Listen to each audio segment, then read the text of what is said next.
Capítulo 7. Missionários, não dissemos que a pele escura da raça negra veio por causa do pecado de Caim, aliás, veio como uma proteção dada pelo Senhor para que ninguém o matasse. Ezequiel 18:2-3-20, nos ensina que, no filho não levará a maldade do pai. Mas os espíritos que, temporariamente habitariam corpos negros teriam que entrar através de uma semente apropriada.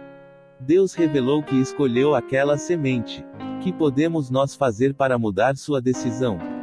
Ministro metodista, duvido que as escrituras deem apoio a essa declaração. 106. Missionários, o Senhor vive apenas um quarto da palavra de Deus, então torna-se muito difícil dar-lhe uma resposta que possa satisfazer. Parece que o Senhor quer julgar a maneira que o Senhor escolheu para realizar seu trabalho. Paulo disse que Deus fez toda a geração dos homens para habitar sobre toda a face da terra, determinando os tempos já dantes ordenados, e os limites de sua habitação. Atos 5:26 da tarde. Isto claramente mostra que o Senhor antes de criar a terra escolheu o tempo, lugar e condições da semente pela qual nasceríamos, e isto ele fez pelo seu julgamento e misericórdia. Por isso futuros eventos podiam ser previstos pelos santos profetas, e até experiências de indivíduos podiam ser revelados. A única coisa da qual o negro era privado na igreja era do sacerdócio.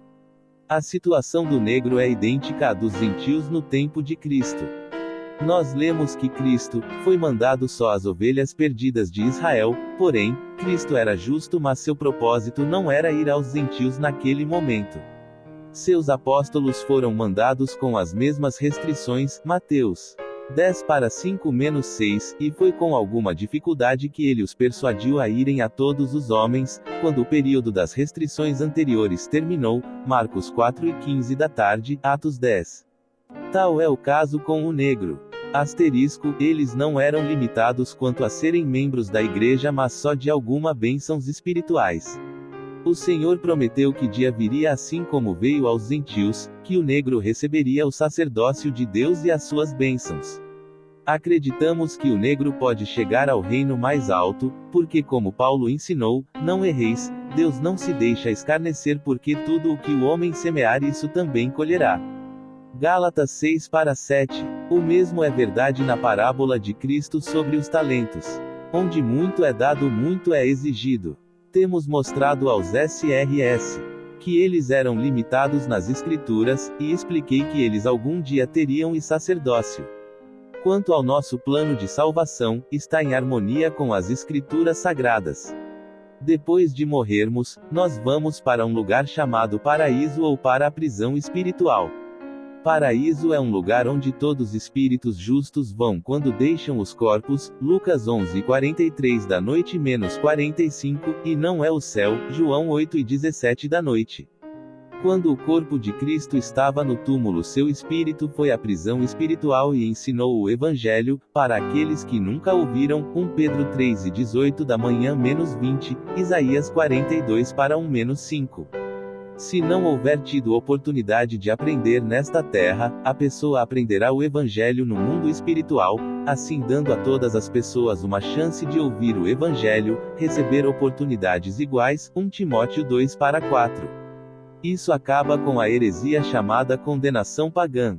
Desde que o batismo é um convênio necessário feito pelo Senhor, e muitos perderam a oportunidade de serem batizados, um Deus justo enviou seu servo Elias, Malaquias 4:5-6, com a doutrina de genealogia, e hoje batizamos pelos mortos, 1 Coríntios 3:29 da tarde, Hebreus 11:39 da manhã - 40, como foi ensinado por Paulo nas Escrituras Sagradas. Aquele batismo é necessário, sem dúvida. João 3:5, Hebreus 6:1-4. Acreditamos na literal segunda vinda de Jesus Cristo, 1 Tessalonicenses 4:15 da manhã - 17, e que encontraremos com Cristo no ar se formos fiéis. A terra experimentará um reinado de 1000 anos de retidão, então, Apocalipse 20:1-6, Cristo reinará como Rei dos Reis, o Senhor dos Senhores. Todas as pessoas retas que habitam na terra habitarão em lares, e continuarão a produzir suas. 76. necessidades físicas, e viverão como famílias. Isa 65 para 20-25, Satanás será solto por um tempo no final do sétimo milênio, Apocalipse 20 para 7, e depois de uma grande batalha será lançado em região como se fosse um lago de fogo e enxofre. Então nós ficaremos em frente ao tribunal de Deus e recebermos nossas recompensas de acordo com as nossas obras. Nossa exaltação será através da graça de Cristo, Efésios 2 para 5, depois de fazermos tudo o que pudermos. Filipenses 2 e 12 da manhã. Asterisco, na época que os missionários deram a resposta, 1962, ainda não havia chegado o devido tempo do Senhor para chamar os negros ao seu sacerdócio. Isso aconteceu porém em setembro de 1978. Provando mas ainda a veracidade da doutrina e da Igreja. Asterisco, para uma melhor compreensão da posição da Igreja em relação aos negros, por favor leiam a seção Negros e Racismo. Obrigado. Cristo preparou muitas mansões para nós, João 14 para 2-3, no reino do Pai, mas aguardamos uma das três recompensas, 1 Coríntios 3 e 40 da tarde -42, o reino celestial, versículo 40, o reino terrestrial e o reino celestial, DIC 76. Paulo foi privilegiado a ver um terceiro céu, em 2 Coríntios 12 para 2-4, assim provando a existência do primeiro e do segundo. O mais alto será ocupado pela presença do Pai, de Cristo e do Espírito Santo e será, como Paulo declara, como a glória do sol. Aqueles que recebem este reino são os membros de sua igreja, aqueles que viverão os ensinamentos e mandamentos de Deus e foram retos. O segundo reino foi comparado com a lua, e não terá a mesma glória que o reino maior, mas terá a presença de Cristo e do Espírito Santo. O reino mais baixo, comparado às estrelas do firmamento, será onde os iníquos da terra habitarão. Eles herdarão o algo de fogo e enxofre, que figurativamente descreve a tristeza que eles encontrarão por perder sua oportunidade de viver com Deus e Cristo. Paulo disse o que este grupo seria: por castigo, padecerão eterna perdição, longe da fez do Senhor e da glória do seu poder. 2 Tessalonicenses 1 para 9. Nossa declaração é apoiada pela Escritura. Cristo, com um corpo de carne e ossos, Lucas 00:39, mudará o nosso corpo abatido, para ser conforme o seu corpo glorioso, segundo o seu eficaz poder de sujeitar, também a si todas as coisas. Filipenses 3 e 21 da manhã. Igreja de Cristo, há uma contradição bem definida quanto ao tempo da crucificação entre a Bíblia e o livro de Mórmon. A Bíblia em Lucas 11 e 44 da noite coloca o tempo entre a sexta e a nona hora 3 horas da tarde, enquanto o livro de Mórmon em 3 Nef 10 para 9 tem o tempo, na manhã. Esta é sem dúvida uma contradição. Como o tempo poderia ser diferente quanto à crucificação de Deus mesmo deu o sinal aos habitantes do continente americano? 107 Missionários. A resposta de sua pergunta é um testemunho bem definido quanto à veracidade do livro de Mórmon. No livro de Mórmon, o escritor estava escrevendo na parte noroeste do que hoje é conhecido como América do Sul, e Lucas estava em Jerusalém, quando escreveu, região que fica mais ou menos 112º a oeste de Jerusalém.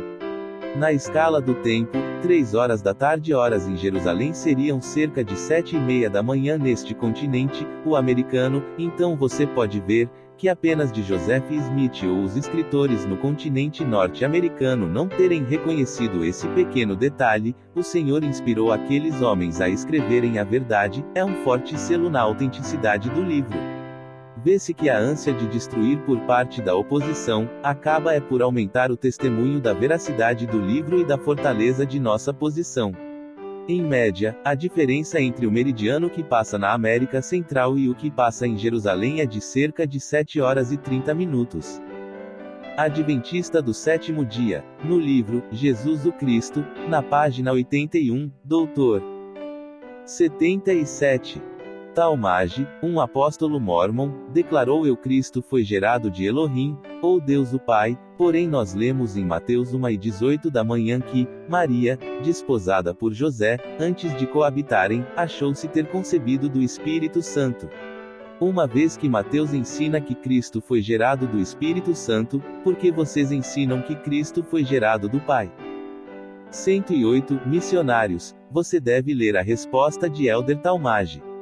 Lucas registra que, este será grande, e será filho do Altíssimo. Lucas 1:32 da manhã, então ele foi chamado o Filho de Deus. Então, lemos em Lucas 1:35 da manhã, descerá sobre ti o Espírito Santo, e a virtude do Altíssimo te cobrirá com a sua sombra, pelo que, também, o Santo, que de ti há de nascer, será chamado Filho de Deus. Podemos ver que ele não devia ser o filho de Espírito Santo, mas o Filho de Deus. O Pai foi Deus, e o Espírito Santo prestou testemunho do Pai. A mãe foi a Virgem Maria, e como a Escritura nos diz, ele foi o unigênito do Pai. Portanto, Mateus é respondido pelo relato de Lucas, o qual é mais claro e trata da vida e nascimento de Cristo em muito mais detalhes. Igreja Pentecostal. O Senhor teve a sua igreja estabelecida através dos seus discípulos no Pentecostes. Isto é mostrado em Atos 1:6-8 e Atos 2:2, quando o Confortador foi mandado. Por que vocês ensinam que a igreja foi estabelecida antes do Pentecostes? 109. Missionários. Cristo declarou a Pedro, tu és Pedro, e sobre esta pedra edificarei a minha igreja. O Senhor confirmou que ele a edificaria. E em Mateus 6:17 da tarde, quando confrontado com o problema concernente à lei da igreja, ele tirou-a do tempo futuro, e no tempo presente disse: e se não as escutar, dizer-o à igreja, e se também não escutar a igreja, considera-o como gentil e publicano. Aqui o Senhor declarou que sua igreja havia sido estabelecida pelo menos em parte. Em Lucas 5:20 da tarde, 21 ele lhes disse que o reino dos céus estava entre eles. Que a igreja estava definitivamente estabelecida antes do Pentecostes, nós lemos em Lucas 10:18 da noite, porque vos digo que já não beberei do fruto da vinha, até que venha o reino de Deus. Nós lemos em Atos 10:41 da manhã menos 43 que Cristo bebeu e comeu juntamente com eles, os apóstolos, depois que ressuscitou dos mortos. É isso que Paulo disse, edificados sobre o fundamento dos apóstolos e profetas, de que Jesus Cristo é a principal pedra de esquina. Efésios 2:20 da manhã, uma vez que o fundamento da igreja estava estabelecido com seu póde, juntamente com os pastores, evangelistas e mestres, Efésios 4:11 da manhã, e que eles tiveram poder e autoridade, Lucas 9:1, e ganharam conversos, segue-se que o reino de Deus estava na terra, e havia sido estabelecido antes que o Senhor saísse.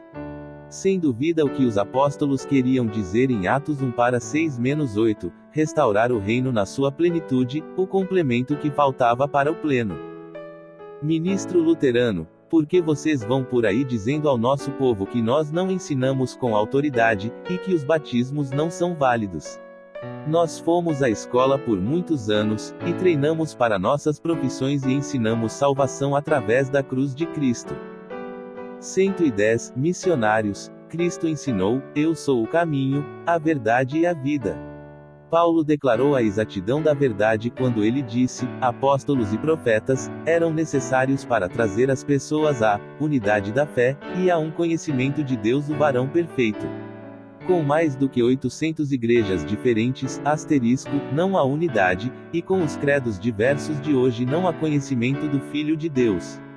Cristo deu poder e autoridade aos apóstolos, Lucas 9:1, e foram eles que os portaram e passaram para outros, Tito 1:5-6, 1 Timóteo 4:14 da manhã.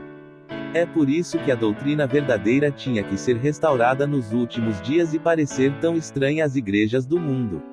É por isso que estamos diante deste tribunal sendo acusado pelos promotores dos 78. Erros seculares. O dever dos apóstolos era receber a revelação do Senhor, e guiar mestres, que tinham forma de piedade, mas negavam o seu poder. Cavalheiros, os SRS. Não são nenhuma parte, nenhuma partícula da igreja original. Servos não autorizados, batismos não reconhecidos, nem suas tentativas com milagres.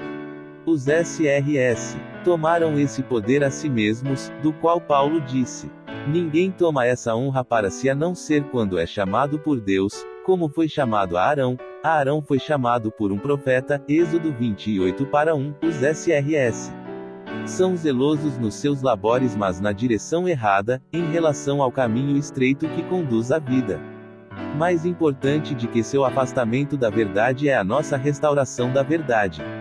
Como nós estabelecemos aqui hoje, Deus a restaurou à terra, e isto estabelecemos através das Escrituras.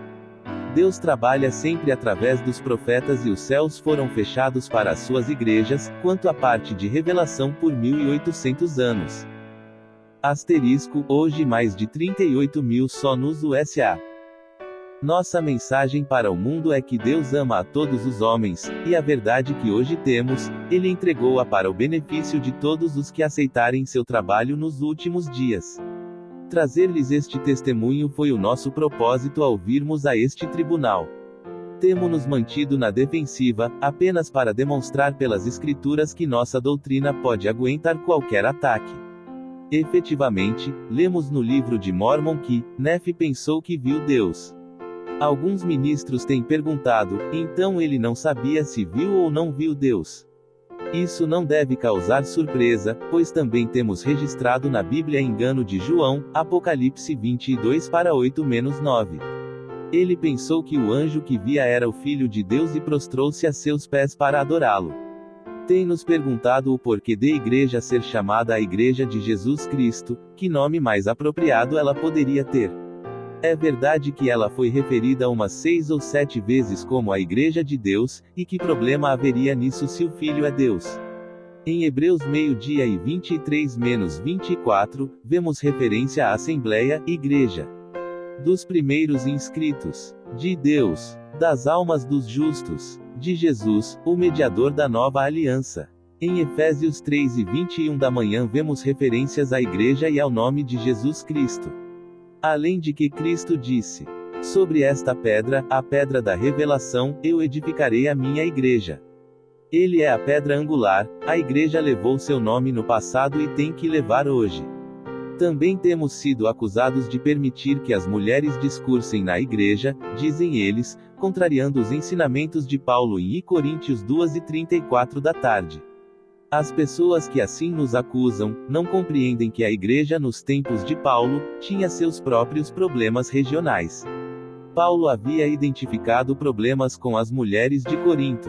Paulo também falou aos romanos sobre a gravidade dos pecados que estavam cometendo. Isso não significava que aqueles pecados eram cometidos por toda a igreja. Em Atos 2:17-18, lemos que nos últimos dias, vossos filhos e vossas filhas profetizarão, como elas farão isso se não puderem falar na igreja? Sabei que se os SRS não receberem regularmente o sacerdócio, como nós recebemos, não poderão realizar nenhuma ordenança que possa ter qualquer validade nos céus. Se seu desejo é servir a nosso Deus, juntem-se a Ele como nós o fizemos, recebam o sacerdócio e assegurem seu lugar na Assembleia do Primogênito. Nós os aguardamos ansiosos e com os braços abertos. Presbiteriano, se vocês ensinam a preordenação e não aceitam a predestinação, porque em Romanos 9:13 é dito que o Senhor amou Jacó e aborreceu Esaú, porque, apesar de Esaú ser o primogênito e, como tal herdeiro das bênçãos, ele foi preferido por Jacó.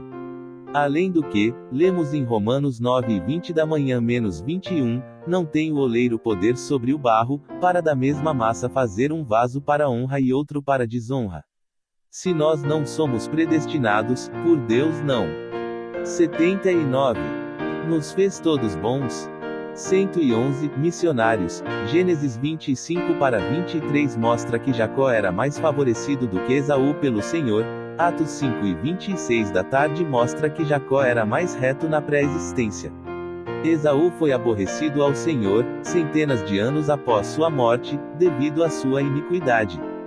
2 Timóteo 2:20-21 responde à sua pergunta sobre Romanos 9:20-21. O livre-arbítrio é muito ensinado nas Escrituras. Josué disse: escolhei hoje a quem sirvais.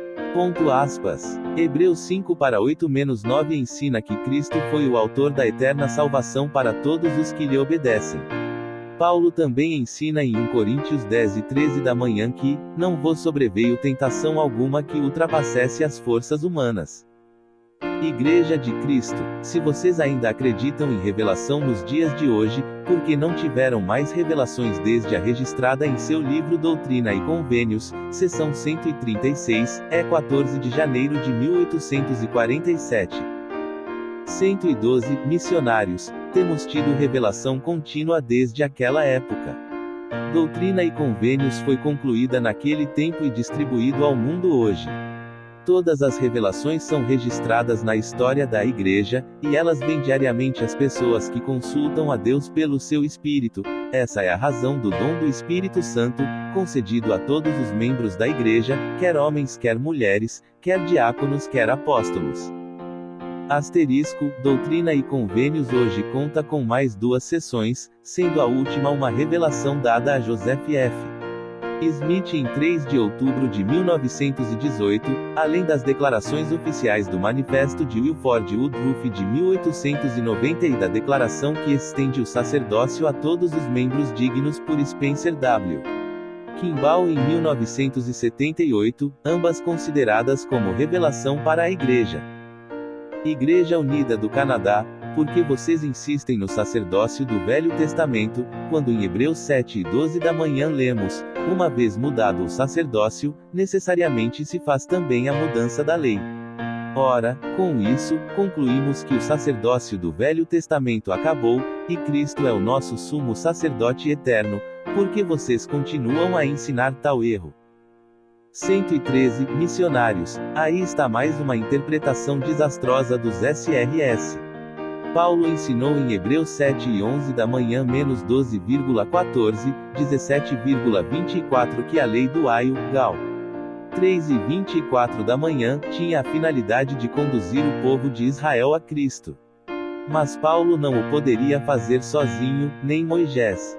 Foi necessário vir dos céus um sacerdote maior do que todos os outros, Cristo o sumo sacerdote segundo a ordem de Melquisedeque, para mudar o sacerdócio menor, e em consequência, a lei que lhe estava vinculada, a qual era também uma lei menor, de mandamentos carnais. Em Hebreus 7:1-3 lemos desse sacerdócio eterno, o de Melquisedeque, sem pai, sem mãe, sem genealogia, não tendo princípio de dias nem fim de vida, mas sendo feito à semelhança do Filho de Deus, que permanece sacerdote para sempre. Nesses versículos vemos mais um erro desastroso introduzido na Bíblia pelos escribas ou tradutores, e não pelos profetas. Lá está dito que a pessoa de Melquisedeque, em vez do sacerdócio, é que seria sem pai, sem mãe, sem genealogia, etc. De um cuidadoso exame, concluímos que o versículo 3 acima se referia ao sacerdócio. A seguir vemos Hebreus 5:4, e ninguém toma para si essa honra, a não ser que seja chamado por Deus como foi a Arão. Também lemos, quem fala por sua glória a autoridade busca glorificar a si mesmo, mas quem busca a glória de quem o enviou, é digno de fé, e nele não há impostura alguma. João 7:18 da manhã. Assim, Cristo não glorificou a si mesmo, autoproclamando sacerdote, mas foi escolhido e proclamado por seu Pai como sumo sacerdote. 80. Segundo a ordem de Melquisedeque. Ao ser assim nomeado, Cristo chamou e enviou outros, para que produzissem frutos do mesmo sacerdócio. Vós não escolhestes a mim, eu vos escolhi a vós e vos constituí para que vades e deis frutos. E, disse por Jesus aos 12 outra vez, paz seja convosco, assim como meu Pai me enviou, também eu vos envio a vós. João 8:21 da noite. Efetivamente o sacerdócio de Melquisedeque continuou com os apóstolos. É por isso que Pedro disse que a igreja tinha um sacerdócio real e era uma nação santa. 1 Pedro 2:9. O sacerdócio foi retirado da terra novamente com a morte dos apóstolos e a apostasia da igreja. Em preparação da volta de Cristo, esse mesmo sacerdócio foi conferido a Joseph Smith em 1829 e continuou na igreja, com os mesmos poderes concedidos aos apóstolos antigos. Sem o que, não há igreja verdadeira.